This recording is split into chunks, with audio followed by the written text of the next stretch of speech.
इन छिपकलियों के बारे में वैसे शायद आप ना जानते हों, लेकिन इनसे बनने वाले तथा कथित तेल के बारे में कभी ना कभी आपने जरूर सुना होगा। सांडे का तेल, जो सांडा नाम की इन छिपकलियों की चर्बी से बनाया जाता है। पाकिस्तान के रावलपिंडी शहर में अपनी दुकान सजाए बैठे यासिर अली लंबे समय से सांडे का तेल बेच रहे हैं। उनका दावा है कि ये तेल पुरुषों की यौन कमजोरियों को दूर कर देता है। पाकिस्तान ही नहीं, भारत में भी सांडे के तेल को लेकर ऐसे ही दावे किए जाते हैं।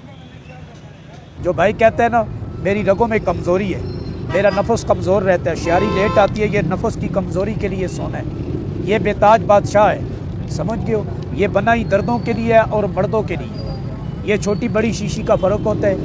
कोई गरीब होता है, कोई अमीर होता है, अपने वसाइल के मुताबिक तेल खरीदने आते हैं। डॉक्टर सांडे के तेल की ऐसी किसी खूबी को नहीं मानते, फिर भी यासिर अली का दावा है कि यौन कमजोरी दूर करने के अलावा ये तेल जोड़ों के दर्द, कमर के दर्द और बाल झड़ने में भी फायदेमंद है। वो कहते हैं कि पाकिस्तान ही नहीं बल्कि सऊदी अरब, दुबई, शारजा, मलेशिया और कई अफ्रीकी देशों में उनके नियमित ग्राहक हैं। ये लोग राजधानी इस्लामाबाद से दक्षिण में 20 किलोमीटर दूर सांडा पकड़ने के लिए जाल बिछा रहे हैं। सांडा छिपकलियां 60 सेंटीमीटर तक लंबी हो सकती हैं और पाकिस्तान में इन्हें पंजाब और सिंध प्रांत के मैदानी इलाकों से पकड़ा जाता है। शिकारी उनके बिलों के आसपास फंदा लगा देते हैं। जैसे ही ये छिपकलियां धूप सेकने बाहर निकलती हैं, फंदे में फंस जाती हैं। पकड़ने के बाद शिकारी इनकी रीढ़ की हड्डी को तोड़ देते हैं ताकि वो भाग ना सकें। कुछ ही घंटों में ये लोग 1 दर्जन से भी ज्यादा छिपकलियां पकड़ लेते हैं। इसको फिर फाई लगाते हैं, इसको हम फाई लगा के हम छुप जाते हैं, ये फिर फंस जाता है। हम इसकी खुदाई करते हैं, फिर इसको बाहर निकालते हैं। बाहर निकाल कर इसकी लग की हड्डी तोड़ देते हैं, तोड़ के हम बोरे में डाल देते हैं, फिर हम बेचते हैं जाके। सांडे का शिकार करने वाले मोहम्मद नासिर कहते हैं कि कभी कभी उन्हें अफसोस भी होता है कि उनकी वजह से ये बेजुबान जीव आज़ादी से अपने बसेरों में नहीं रह सकते, लेकिन वो ये भी कहते हैं कि उन्हें इसके अलावा और कोई काम नहीं आता।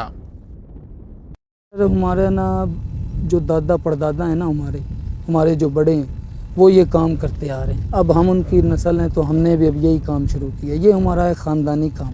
इसके से अलावा ना हमारा और कोई काम रोज़गार नहीं है। हमारे ये बच्चों की रोज़ी रोटी है। शिकारियों का धंधा भी बढ़िया चल रहा है और सांडे का तेल बेचने वालों का भी, लेकिन इसकी वजह से ये छिपकलियां अस्तित्व का संकट झेल रही हैं, जिन्हें IUCN ने जोखिम में पड़ी प्रजातियों की श्रेणी में रखा है। जिस हिसाब से ये पकड़े जा रहे हैं उस हिसाब से तो ये बहुत जल्द जो है ये भी एक्सटिंक्शन के करीब जो है वो चला जाएगा, क्योंकि ये इतना और इसको तो अब ऑनलाइन मैं ये पिछले दिनों देख रहा था कि जी वो हकीम साहब हैं, वो प्रमोट कर रहे होते हैं इसको, अपना वो ऑनलाइन डिफरेंट अपने वो चैनल बनाए हुए हैं कि जी ये वो सेक्सुअल के लिए जो है वो यूज़ हो रहा है। दूसरी तरफ डॉक्टर इस तेल की खूबियों को पूरी तरह खारिज करते हैं। Absolute rubbish. There's nothing, no truth to it. There is no evidence, there is no research, there is nothing whatsoever which indicates or proves that this could be helpful. ये खामखा का it's very unfortunate, very लोगों को पागल बनाया हुआ है। लेकिन यासिर अली के पास लोगों का मजमा लगा ही रहता है। तेल को इस्तेमाल करने वालों की राय मिली जुली है। कोई फायदा होने की बात कहता है तो कोई कहता है इससे नुकसान हुआ। ये 10 दिन बाद इस्तेमाल करते हैं, 10 दिन हो जाए, 15 दिन हो जाए, 20 दिन हो जाए, इस्तेमाल करना पड़ता है।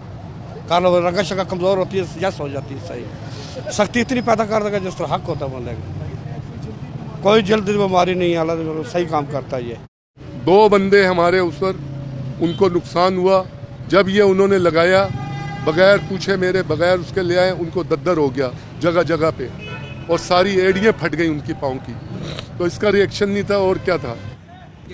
यासिर अली कहते हैं कि वन्य जीव संरक्षण अधिकारियों ने उन्हें बहुत बार गिरफ्तार भी किया है, लेकिन वो हर बार 10,000 रुपए से भी कम का जुर्माना भरकर छूट जाते हैं और फिर सांडे का तेल बेचना शुरू कर देते हैं।